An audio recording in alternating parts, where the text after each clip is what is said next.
Hi friends, आपल्या सर्वांचे पुन्हा एकदा स्वागत आहे.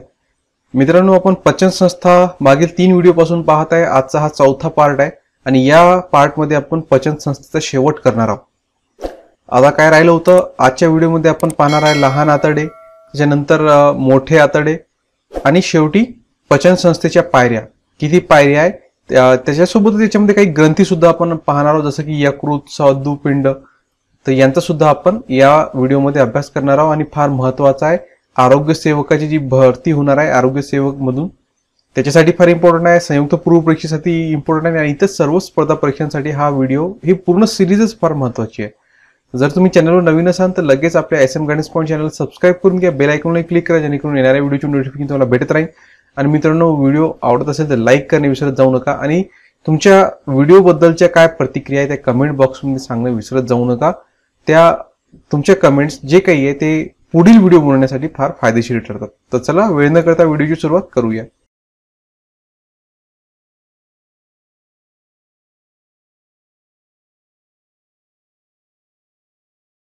तर आपण मागील व्हिडिओमध्ये मुखगुहा अभ्यास केला, त्याच्यानंतर ग्रसनी पाहिली, ग्रासिका पाहिली आणि त्याच्यानंतर स्टमक आहे ना, आमाशय, याचा अभ्यास आपण केला होता. तर आता आपल्याला त्याच्या खाली यायचं आहे. त्या स्टमकच्या खाली आमाशय, जठर ज्याला म्हणतो आपण, त्या जठरच्या खाली सुरू होते लहान आतडे. बघा, या ठिकाणी हा आपला जठर आहे, आकृतीकडे लक्ष द्या. या ठिकाणी आपला जठर आहे आणि या ठिकाणी पासून आता चालू होतो. इंक कलर मी थोडंसं चेंज करतो, रेड होऊन जाते. हा बघा, हा जो आहे इथून आपले लहान आतडे सुरू होतात. ठीक आहे. तर या ठिकाणी एक अडचण असते मित्रांनो. ती अडचण काय तुम्हाला सांगतो की तुम्ही पाहिलं असेल, स्टमक जो आहे आपला स्टमक, या स्टमक मध्ये जे प्रोटीनचं सगळं पचन केलं जाते आहे ना, कशाद्वारे? पेप्सिनद्वारे. पण त्या पेप्सिनला आपण मागील व्हिडिओमध्ये पाहिलं की त्याला आम्लची गरज असते. मग आम्लसाठी आपल्या या जठरमध्ये HCl निर्माण केला जातो आहे ना, आणि HCl हा तीव्र आम्ल आहे. म्हणजे तो आम्ल या अन्नामध्ये, जो की जठरमध्ये आहे, तो आम्ल त्यामध्ये असतो. म्हणजे तो आम्लीय धर्मी सगळा जो पदार्थ आहे, जो त्याच्यामध्ये काईल आला होता, जो पोलस याच्या जठरमध्ये आला होता, सगळं आम्लधर्मी अन्न बनून जातो. आणि तोच आम्लधर्मी अन्न पुढं पुढं सरकत या लहान आतड्यामध्ये येतो.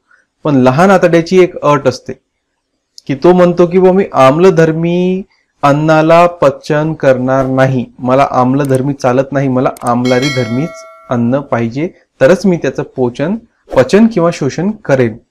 तर यासाठी नाही का, निसर्गतः आपल्याला 2 ग्रंथी दिलेल्या आहे. एक आहे लिव्हर, ज्याला आपण यकृत म्हणतो, आणि दुसरी आहे पॅनक्रियास, ज्याला की आपण स्वादुपिंड म्हणतो. बघा, हे एक दिसत आहे, मी गोल करत आहे, हे पॅनक्रियास स्वादुपिंड आहे, दुसरा आहे लिव्हर. हे काय करतात की याच्यातून काही हार्मोन्स स्त्रावतात, काही विकर स्त्रावतात, जेणेकरून हा स्टमक मधला जो अन्न आहे तो आम्लधर्मी होता ना, आणि हे आम्लारी धर्मी जो हार्मोन्स आहे ते स्त्रावतात. आणि त्याच्यामुळं काय होऊन जाते की जो काही अन्न याच्यामध्ये आला आहे तो उदासीन होऊन जातो, कारण की हे दोघं आम्लारी धर्मी सोडतात आणि तो जो अन्न आहे तो आम्लधर्मी आहे. आम्ल आणि आम्लारी मिळून तो उदासीन होऊन जातो. नंतर मग या लहान आतड्यामध्ये पचन करणं सोपं जाते. ओके. तर जो आपला लहान आतडा आहे तो सर्वात लांब भाग आहे, आतड्यांचा अन्ननलिकेचा सर्वात लांब भाग आहे. तरी सुद्धा त्याचं नाव लहान आतडे. काय? कारण की तो मोठ्या आतड्यापेक्षा व्यासानं लहान असतो. ओके. त्याचा व्यास कमी आहे म्हणून त्याला लहान आतडे म्हणतात. परंतु जर त्याची लांबी पाहिली तर तो अन्ननलिकेचा सगळ्यात मोठा भाग आहे आणि त्याची लांबी मित्रांनो जवळपास 5 ते 6 मीटर आहे. सगळ्यात लांब भाग आहे. तर ही कन्फ्युजन दूर करा की तो लांबीने लहान नाहीये, तो मोठ्या आतड्यापेक्षा व्यासानं लहान आहे, त्याच्यामुळे त्याला लहान आतडे म्हणतात. ओके. तर आता तुम्हाला जे म्हटलं मी की याच्यात 2 प्रकारच्या ग्रंथी आहे, जे की अन्न याच्यात गेल्याबरोबर ते आपले हार्मोन्स स्त्रावतात. कोणती आहे? पहिली स्वादुपिंड, त्याला इंग्लिशमध्ये पॅनक्रियाज म्हणतात. ओके. तर जठरमधील काईम, आता बघा एक नवीन शब्द पुन्हा आलाय, काईम. काय आहे काईम? जसं मी तुम्हाला म्हटलं होतं की मुखगुहेतून जसं अन्न आपल्या ग्रासिकेमध्ये येते त्याला पोलस म्हणतात. पोलस आहे ना. पोलस कशाला म्हटलं होतं आपण? की जो अन्न दाताद्वारे चावला जातो, त्याच्यामध्ये लाळ मिळवली जाते, तो पोलस बनून जातो. आणि तो पोलस कुठे येतो? या ग्रासिकेद्वारे जठरमध्ये येतो. आणि जठरमध्ये सगळं प्रोटीन शोषण केल्यानंतर उरलेला जो अन्न लहान आतड्यामध्ये येतो त्याला काईम म्हणतात. लक्षात आलं? जसं पोलस तोंडातून खाली आलं पोलस बनतो, तसं जठरच्या खाली आलं तो अन्न की तो काय बनून जातो, तो काईम म्हणतो. म्हणजे लहान आतड्यामध्ये कोण येतो, काईम येतो. त्या अन्नाच्या प्रकाराला काईम म्हणतात. ओके. आल्याबरोबर स्वादुपिंडातून स्वादुरस स्त्रावला जातो. कोणता रस स्त्रावतो? स्वादुरस. स्वादुरस मध्ये 3 घटक असतात. यांना लक्षात ठेवण्यासाठी नाही का मी तुम्हाला एक ट्रिक सांगतो. LAT लक्षात ठेवायचं, लॅट हा शब्द लक्षात ठेवायचा. लॅट हे स्वादुरसातले घटक आहे. कोणते? एल फॉर काय? लायपेज. लायपेज लक्षात ठेवा. L for lipase, A for amylase आणि T फॉर ट्रिप्सिन. हे 3 घटक स्वादुरसाचे. LAT लक्षात ठेवा स्वादुरसासाठी. ओके. ही शॉर्टकट ट्रिक आहे याची. लॅट लक्षात ठेवायचं. तर काय करतात हे लायपेज? सगळ्यात पहिले पाहूया लायपेज. लायपेज काय करतो की जे मेद आहे, वसा आहे, याचे पचनाचं काम घडून आणतो. अमायलेज काय करतो? स्टार्च, कर्बोदकांचं पचन घडून आणतो. आणि ट्रिप्सिन काय करतो? पेप्टोनचे पेप्टाइड मध्ये रूपांतर करतो. म्हणजे बघा, तुमच्या जठरमध्ये मी तुम्हाला सांगितलं होतं, जठरमध्ये काय होते की जो काही प्रोटीन आहे त्या प्रोटीनचं रूपांतर त्याच्यामध्ये जठरामध्ये पेप्सिन नावाचं एक विकर होतं, आहे लक्षात? एक एन्झाईम होतं. तो पेप्सिन काय करतो? प्रोटीनचं पेप्टोन मध्ये रूपांतरण करतो म्हटलं होतं, आहे ना? तो पेप्टोन मग लहान आतड्यामध्ये येतो. लहान आतड्यामध्ये आल्यानंतर जो काही आपला स्वादुपिंड आहे त्याच्यातला जो ट्रिप्सिन आहे, त्या ट्रिप्सिन त्या पेप्टोनचं रूपांतर पेप्टाइड मध्ये करतो. ओके. अजून प्रोटीनचं शोषण झालं नाही बरं का, अजून त्याचं रूपांतरच होत आलंय. पहिले प्रोटीनचं पेप्टोन झालं, पेप्टोनचं आता पेप्टाइड झालं. तर ज्या काही पचनाच्या मुख्य घटना या सगळ्या लहान आतड्यामध्येच होतात. जर सगळ्यात महत्वाचं जर पचन कुठं होत असेल पूर्ण शरीरातून, पूर्ण अन्ननलिकेतून, सगळ्यात महत्वाचं पचन जे आहे ना मित्रांनो, या लहान आतड्यामध्येच होते. कारण की बघा ना, अन्न घटकातील महत्वाचे घटक कोणते? त्याच्यामध्ये आपण स्निग्ध पदार्थ, कर्बोदके आणि प्रथिने, या तिन्ही घटकाचं या इथंच होत आहे. आणि त्याच्यातही लहान आतड्यामधूनही स्वादुरस जो आहे तोच महत्वाचं पचन घडून आणते. बघा, तिन्ही जे महत्वाचे घटक आहे, कर्बोदके, स्निग्ध पदार्थ आणि प्रथिने, तिघांचं पचन या स्वादुरसाद्वारेच केलं जातं. त्याच्यामुळे महत्वाचं क्वेश्चन आहे, विचारलं जाऊ शकते, इम्पॉर्ट. कारण की आपल्या अन्ननलिकेतलं सगळ्यात महत्वाचं जे पचन आहे ते या स्वादुरसाद्वारेच होतो. आणि कुठं होतो? लहान आतड्यामध्ये होतो. आणि जो स्वादुरसाचा समूह आहे तो 7.8 ते 8.3 पर्यंतचा असतो. आता 7 पेक्षा मोठा आहे म्हणजे काय? आम्लारी धर्मी असतो. मी तुम्हाला म्हटलं ना की लहान आतड्यामध्ये आम्लधर्मी पचनाचं काम होऊ शकत नाही. यासाठी आपला जो यकृत आहे आणि आपला जो स्वादुपिंड आहे ते आम्लारी धर्म, जे एन्झाईम्स आहे ते आम्लारी धर्मी सोडतात, जेणेकरून आम्लधर्मी अन्न जो जठरमधून खाली आला तो आम्ल आणि आम्लारी मिळून उदासीन होऊन जातात. ओके. तर अन्नातील सर्व प्रमुख घटकांचे पचन या लहान आतड्यामध्येच होते आणि या स्वादुरसाद्वारेच ते केले जाते. ओके. तर स्वादुरस कोणाचं मिळून तयार होते? हे LAT लक्षात ठेवा. लॅट शॉर्टकट आहे लक्षात ठेवण्यासाठी. लायपेज, अमायलेज आणि ट्रिप्सिन. त्याच्यानंतर ज्या लहान आतड्यामध्ये महत्वाची एन्झाईम सोडणारी महत्वाची ग्रंथी स्वादुरस आहे, स्वादुपिंड आहे, तशी यकृत आहे, ज्याला आपण इंग्लिशमध्ये लिव्हर सुद्धा म्हटलं जाते. आणि ही शरीरातील सगळ्यात मोठी ग्रंथी आहे मित्रांनो. आपल्या संयुक्त पूर्व परीक्षेमध्ये तर असा प्रश्न येणार नाही, परंतु आपल्या आरोग्य सेवक परीक्षेमध्ये किंवा अन्य स्पर्धा परीक्षेमध्ये हा प्रश्न बऱ्याचदा विचारला गेलेला आहे आणि विचारला सुद्धा जाऊ शकते की शरीरातील सगळ्यात मोठी ग्रंथी कोणती? तर शरीरातील सगळ्यात मोठी ग्रंथी कोणती आहे? लिव्हर. ही आपल्या शरीरातील सगळ्यात मोठी ग्रंथी मानली जाते. याच्यातून काय निघते? याच्यातून लिव्हर मधून, यकृत मधून निघतो पित्तरस. काय निघतो? पित्तरस स्त्रावला जाते. आणि पित्तरस जो या लिव्हर मध्ये तयार होतो ना, तो हे बघा या ठिकाणी तर हिरवी पिशवी दिसत आहे तुम्हाला, गाल ब्लॅडर, याला पित्ताशय म्हटलं जाते. पित्ताशय. तो जो काही पित्तरस लिव्हर मध्ये तयार होतो तो सर्व या पित्ताशयामध्ये साठवला जातो. लक्षात ठेवा, साठवला जातो. आणि साठवल्यानंतर जेव्हा या लहान आतड्यामध्ये अन्न येतो तो साठवलेला पित्तरस याच्यातून मग या लहान आतड्यामध्ये पाठवला जातो. तुम्ही ऐकलं असेल की यकृताची तुम्ही हे काय म्हणतो त्याला, जसं किडनी स्टोन होतो ना, पथरी म्हणतात, पथरी, तसं या यकृतात सुद्धा स्टोन्स येतात, याची सुद्धा पथरी होते. तर या तेव्हा जे डॉक्टर आहे युजली याच्यात जर दगड आले ना तर हा जो पित्ताशय याला काढून टाकतात. कारण की पित्ताशय काढून टाकलं तर काय पित्तरस तयार होणं बंद होते का? नाही, याच्यात फक्त साठवलं जाते. तर याला काढून टाकलं तरी फरक पडतो, पण तेवढा म्हणजे जीवनावर म्हणजे जगणंच कठीण होऊन जाईल एवढा फरक पडत नाही. कारण की लिव्हर तर पित्तरस तयार करणं चालूच ठेवतो, फक्त ते साठवणूक करण्याची ती थैली आहे ती काढून टाकली जाते. ओके. आणि या पित्तरस जो या यकृताद्वारे पाठवला जातो त्याचा सामू असतो 7.7, म्हणजे हा सुद्धा आम्लारीधर्मीच असतो. आम्लारीधर्मी का असतो ते तुम्हाला मी सांगितलंय, कारण की लहान आतड्यामध्ये आम्लधर्मी अन्नाचं पचन होऊ शकत नाही, त्याच्यामुळं यकृत आणि स्वादुपिंड दोघंही आम्लारीधर्मी जे एन्झाईम्स आहे ते पुढे पाठवतात. कारण बघा, लहान आतड्यात पचन होण्यासाठी अल्कली माध्यमाची आवश्यकता असते, त्याच्यामुळे हे दोन्ही ग्रंथी अल्कली माध्यमच तयार करण्याचं काम करतात. आणि पित्तरस व स्वादुरस सामूहिक नलिकेद्वारे लहान आतड्यात सोडले जाते. म्हणजे दोन्हीच हे याचा पित्तरस आणि याचा स्वादुरस एका सामूहिक नलिकेद्वारेच लहान आतड्यामध्ये पाठवल्या जाते. आणि जो काही पचन केल्यानंतर राहिलेला ग्लुकोज आहे तो सर्व ग्लायकोजनच्या रूपात या यकृतामध्ये साठवलं जाते. हे सुद्धा प्रश्न बऱ्याच स्पर्धा परीक्षेत विचारलेला आहे की न वापरलेला ग्लुकोज कशामध्ये साठवलं जाते? तो ग्लायकोजनच्या रूपामध्ये यकृतामध्ये साठवलं जाते. इम्पॉर्टंट आहे, लक्षात ठेवा. आणि ही आपल्या शरीरातील सगळ्यात मोठी ग्रंथी याला म्हटलं जाते, यकृताला. आता येऊया आपण लहान आतड्यांवर. आपण पहिले या दोन ग्रंथीबद्दल माहिती पाहून घेतली, एक स्वादुपिंड आणि दुसरं यकृत. आता आपण लहान आतड्यावर येऊया. या जो लहान आतडा या जठराच्या खाली चालू होतो या इथपर्यंत बघा, हा सगळा लहान आतडा आहे. लहान आतडे तर याचे 3 भाग पडतात. पहिला भाग आहे अध्यांत्र.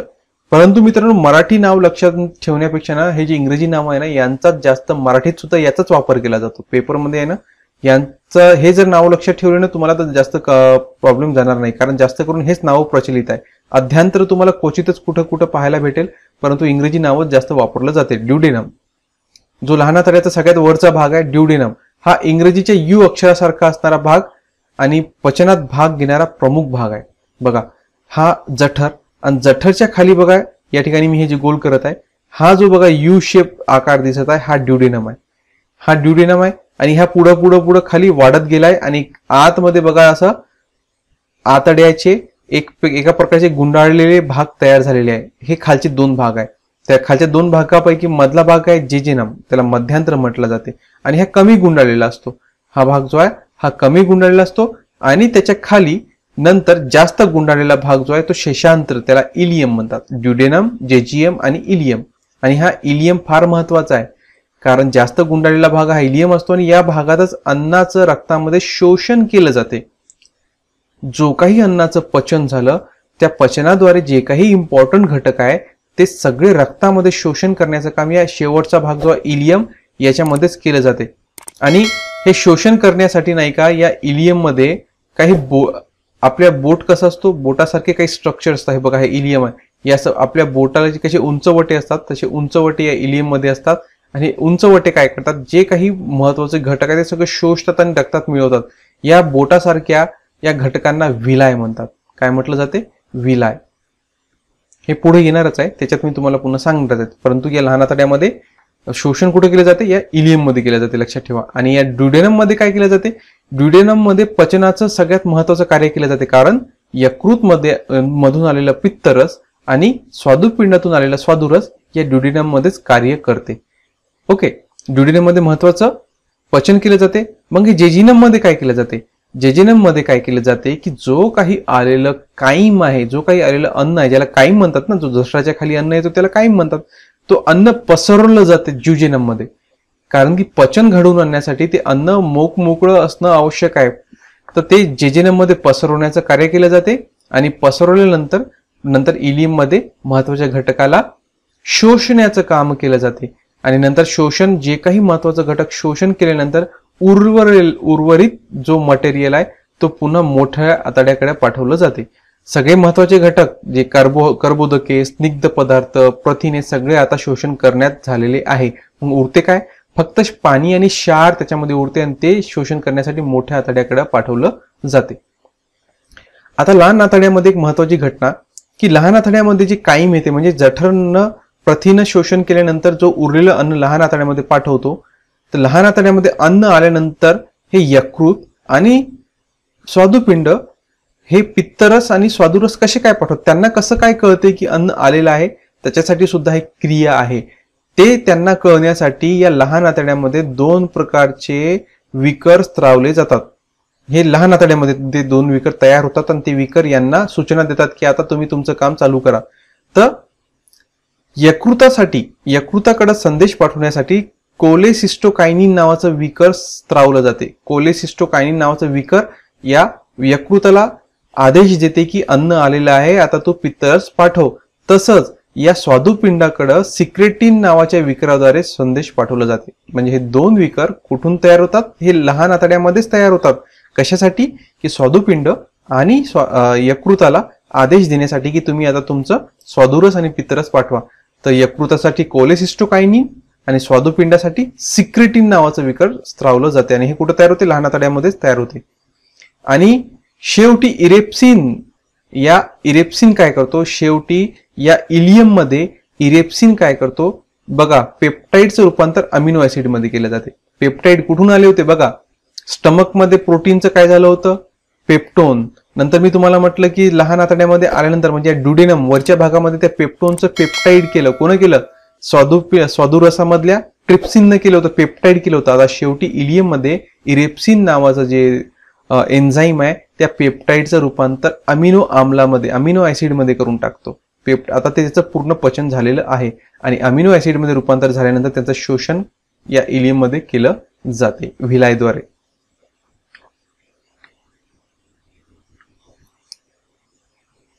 लहान आतड्यांचा शेवटचा भाग म्हणजे शेषांत्र, त्याला इलियम आपण म्हणतो. बोटासारखे उंचवटे किंवा केशवाण्याने भरपूर रक्त पुरवठा असलेल्या रचनेला विलाय उद्वर्ध म्हणतात. तुम्हाला म्हटलं ना, या इलियम मध्ये असे केस बोटांसारखे असे उंचवटे असतात किंवा केसांसारखे. हे काय करतात, जे काही पदार्थ पचन झालं त्याला शोषण्याचं रक्तात मिळवण्याचं काम करतात, त्यांना विलाय म्हणतात. मोस्ट इम्पॉर्टंट आहे, लक्षात ठेवा. ओके, यांच्यामुळे आतड्यातून जास्तीत जास्त अन्न व पाणी रक्तामध्ये शोषण्यास मदत होते.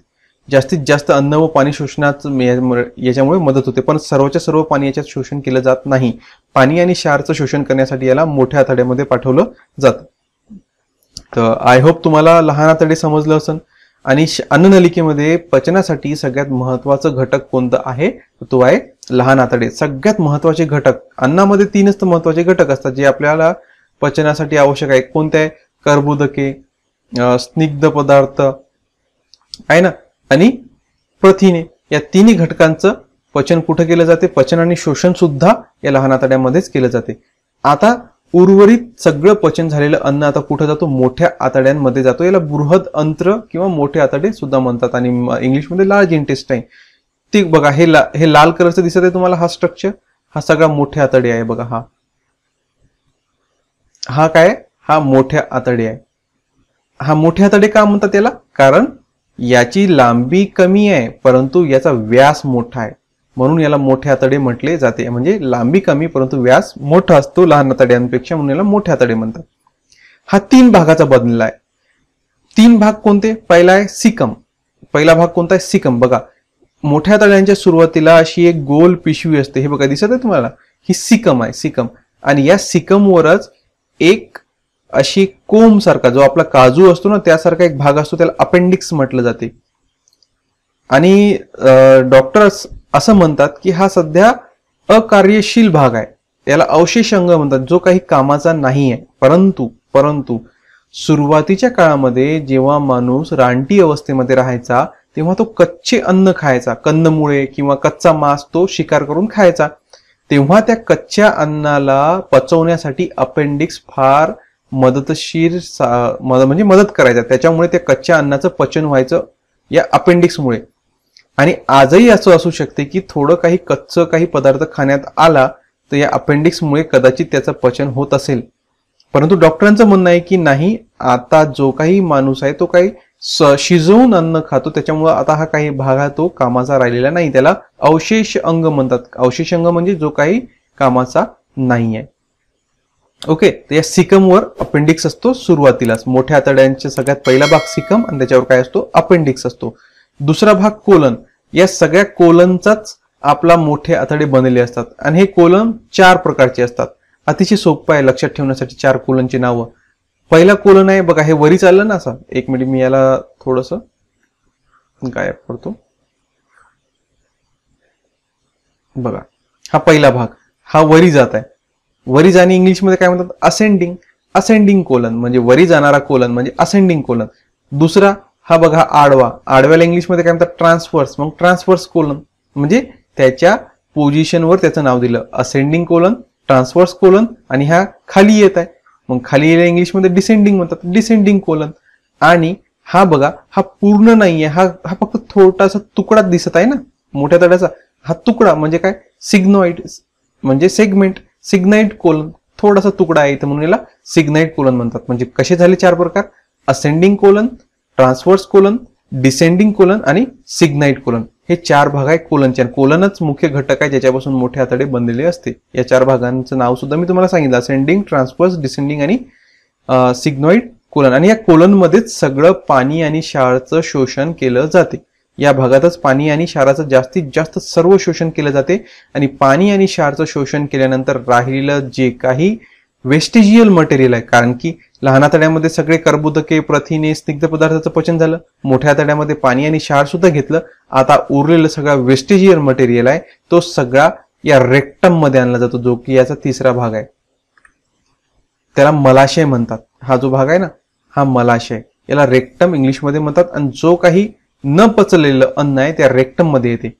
आता बघा, तोंडातून खाली आल्यावर जो अन्न होतं त्याला आपण पोलस म्हटलं होतं, तो पोलस जठरमध्ये येते. जठरमधून जो अन्न निघाला त्याला आपण काईल म्हटलं होतं. करेक्ट आहे लक्षात तुमच्या, काईल. आता तो काईल लहान आतड्यामध्ये येतो, नंतर मोठ्या आतड्यामध्ये जातो आणि मोठ्या आतड्यामध्ये पाणी आणि क्षार घेतल्यानंतर वेस्टेजियल मटेरियलला काईम म्हणतात. काईम काय म्हणतात लक्षात ठेवा, काईल काय म्हणतात, काईल. या जठरमधून जो निघतो त्याला काईम म्हणतात. आणि या मोठ्या आतड्याच्या बाहेर जो वेस्टेज मटेरियल निघतो त्याला काईल म्हणतात. तोच त्याला आपण तो काईल म्हणजेच काय की आपली जे तुम्ही प्रसाकळाला जाता तुम्ही सकाळी जे सोडता त्यालाच काईल म्हटलं जाते आहे ना. टॉयलेटमध्ये जाऊन आपण जो वेस्टेज मटेरियल बाहेर काढून टाकतो तोच म्हणजेच त्याला सायंटिफिक नाव काय, काईल आहे. तो वेस्टेजियल मटेरियल आहे. आणि त्या काईला पिवळसर रंग असतो. तो कुठून येतो, तर या आपल्या लिव्हर यकृतामधून त्याच्यामध्ये बिलरुबिन नावाचं विकर त्याच्यामध्ये मिळवलं जाते, बिलरुबिन या काईलमध्ये. त्याच्यामुळे त्याला तुम्ही पाहिलं असेल टॉयलेटला पिवळसर रंग येतो. कशामुळं, या बिलरुबिन या विकरामुळं. तर तीन मुख्य प्रकार आहे याचे. एक आहे सिकम, नंतर कोलन. कोलन चार प्रकारचे आहे, असेंडिंग, ट्रान्सवर्स, डिसेंडिंग आणि सिग्नॉइड. आणि नंतर मलाशय ज्याला रेक्टम म्हटलं जाते. आणि नंतर या ॲनस मधून सगळं वेस्टेजियल मटेरियल बाहेर, शरीराच्या बाहेर टाकला जातो. आणि मोठ्या आतड्याची लांबी जवळपास 1.5 मीटर असते. ओके, लक्षात ठेवायची लांबी किती आहे, 1.5 मीटर. म्हणजे लांबी कमी आहे परंतु याचा व्यास मोठा असतो. तर या ठिकाणी सगळ्या पचनाच्या क्रिया कंप्लीट झाल्या. तर पचनाच्या या आपण क्रिया पाहिल्या, या एकूण 5 पायऱ्या पाहिल्या. पचनाच्या किती पायऱ्या पाहिल्या, 5. या 5ही पायऱ्यांचं तुम्हाला माहिती असली पाहिजे, यांचं नाव सुद्धा तुम्हाला माहिती असलं पाहिजे. पहिली पायरी कोणती होती, अंतर्ग्रहण, इंजेक्शन. आपण काय केलं होतं, तोंडाद्वारे सगळ्यात पहिले अन्न तोंडाद्वारे शरीरात टाकण्याला सुरुवात केली होती. आत घेण्याची प्रक्रिया सुरू केली होती, त्याला अंतर्ग्रहण म्हणतात. म्हणजे आत घेणे, अंतर्ग्रहण, इंजेक्शन. नंतर पचन, चावताना त्याच्यावर लाळ तुम्ही मिक्स केली आणि मिक्स करून त्याला खाली पाठवलं. आणि म्हणजे ग्रासिकेद्वारे त्याला जठरमध्ये, लहान आतड्यामध्ये, मोठ्या आतड्यामध्ये पाठवलं. तर पचनाची क्रिया सुरू झाली. अंतर्ग्रहण केलं, नंतर पचन सुरू केलं म्हणजे डायजेशन सुरू. ही दुसरी पायरी पचनाची. तिसरी काय होती, अवशोषण म्हणजे ऍब्सॉर्प्शन. पचन झालेले द्रावणीय अन्न विलायद्वारे रक्तामध्ये शोषण करण्याचं काय केलं, म्हणजे तोंडाद्वारे आत घेतलं, जठर आणि लहान आतड्यामध्ये त्याचं पचन केलं. आणि पचन केल्यानंतर या लहान आतड्याच्या इलियम मध्ये जे व्हिलाय होते, बोटासारखे स्ट्रक्चर्स, त्यांना शोषण करण्याचं काम केलं. ओके, ऍब्सॉर्प्शन झालं.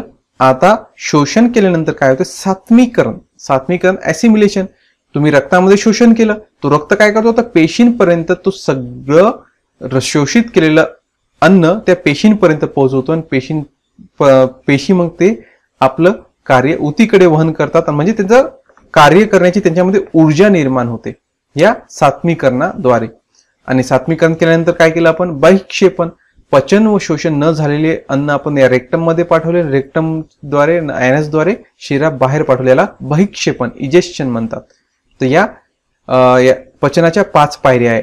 कोणत्या 5 पायऱ्या आहे पुन्हा एकदा पहा. अंतर्ग्रहण, पचन, अवशोषण, सात्मीकरण आणि बहिक्षेपण विचारले जाऊ शकते. इंजेक्शन, डायजेशन, ऍब्सॉर्प्शन, ऍसिमिलेशन आणि इजेक्शन. तर या प्रकारच्या 5 पायऱ्या होत्या.